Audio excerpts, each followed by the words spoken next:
Welcome to Rajimurali vlogs channel. நம்ம அந்த பதிவில் பார்க்க போகிறோம் ஸ்ரீ கந்த புராணம். அதில் அடுத்தது 79வது தலைப்பு காலிந்தி நதியிலே கண்டெடுத்த குழந்தை. அதை பற்றி சொல்ல போகிறேன். இதுக்கு முன்னாடி 78 பதிவுகள் போட்டிருக்கேன். பார்க்காதவங்க நம்ம பிளேலிஸ்ட்டில் முதலேருந்து பாருங்கள், மற்ற பதிவுகளையும் பாருங்கள், மற்றவங்களுக்கு ஷேர் பண்ணுங்கள். காலிந்தி நதியிலே கண்டெடுத்த குழந்தை மாசி மகம் புண்ணிய தீர்த்த ஸ்நானத்திற்கு மிகவும் விசேஷமாக சொல்லப்பட்டிருக்கிறது. அன்றைய தினம் யமுனா நதியிலே நீராடுபவர்கள் அளவற்ற பாக்கியங்களை அடைவர்.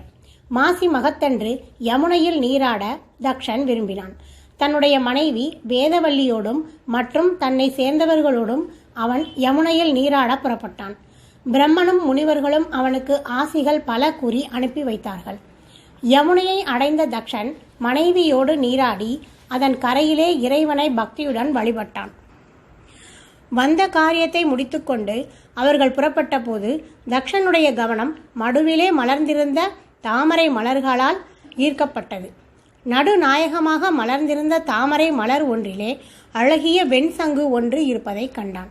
மலரிலே மலர்ந்திருந்த சங்கு இறைவனின் ஆராதனைக்கு பெரிதும் பயன்படும் என்று தக்ஷன் மடுவிலே இறங்கி மலரை நெருங்கி சங்கை கையில் எடுத்தான்.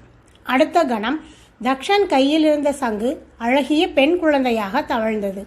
அவன் அடைந்த ஆச்சரியத்திற்கு ஓர் அளவில்லை எனலாம். ஞான திருஷ்டியால் சிவபெருமான் முன்னர் வரமளித்தபடி இறைவி அவனுக்கு குழந்தையாய் வந்து தோன்றி இருக்கிறாள் என்பதை அறிந்தான். கண்கள் ஆனந்த பாஷ்பத்தை கொட்ட குழந்தையை முகத்தோடு முகம் வைத்து அணைத்து மகிழ்ந்தான்.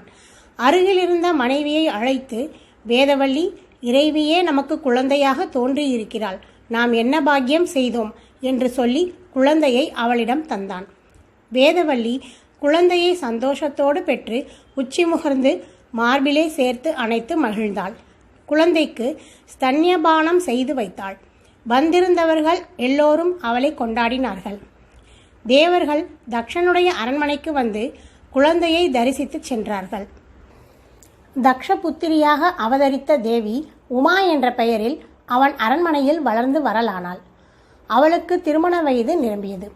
ஈசன் முன்பு தெரிவித்தவாறு இறைவனை குறித்து தவம் செய்து அவரையே மணக்க விரும்பினாள். தாய் தந்தையரிடம் தன்னுடைய விருப்பத்தை எடுத்துச் சொல்லி தவம் செய்வதற்கு ஏற்றதோர் மாடத்தை அமைத்து தருமாறு கேட்டாள். மகளுடைய விருப்பத்தை கேட்டு தக்ஷனும் வேதவல்லியும் ஆனந்தப்பட்டனர்.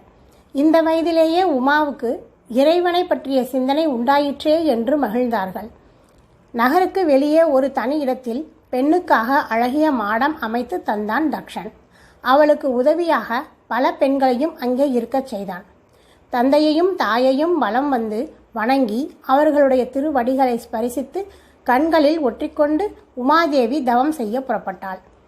5 வயது நிரம்பிய மகள் இறைவனை குறித்து தவம் செய்ய புறப்பட்டு விட்டது வேதவல்லிக்கு அதிக ஆச்சரியத்தை கொடுத்தது.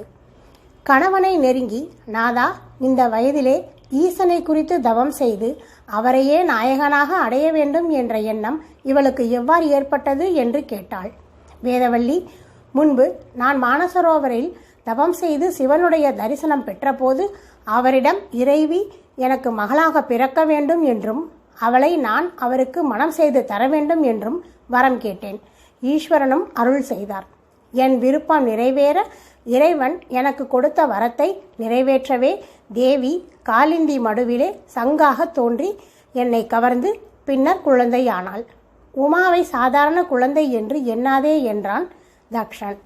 உமாதேவி தோழிகளுடன் மாடத்திலே தங்கி ஈசனை குறித்து மிகவும் பக்தியோடு தவம் செய்து வரலானாள். அவளுடைய சிந்தனை முழுவதும் சிவனை பற்றியதாகவே இருந்தது. ஓகே ஃப்ரெண்ட்ஸ், இந்த பதிவு பிடிச்சிருந்தால் லைக் பண்ணுங்கள், கமெண்ட் பண்ணுங்கள். அடுத்து 80வது பகுதி திருமணத்தில் ஓர் குழப்பம். அதை அடுத்த பதிவில் பார்ப்போம். Thank you friends.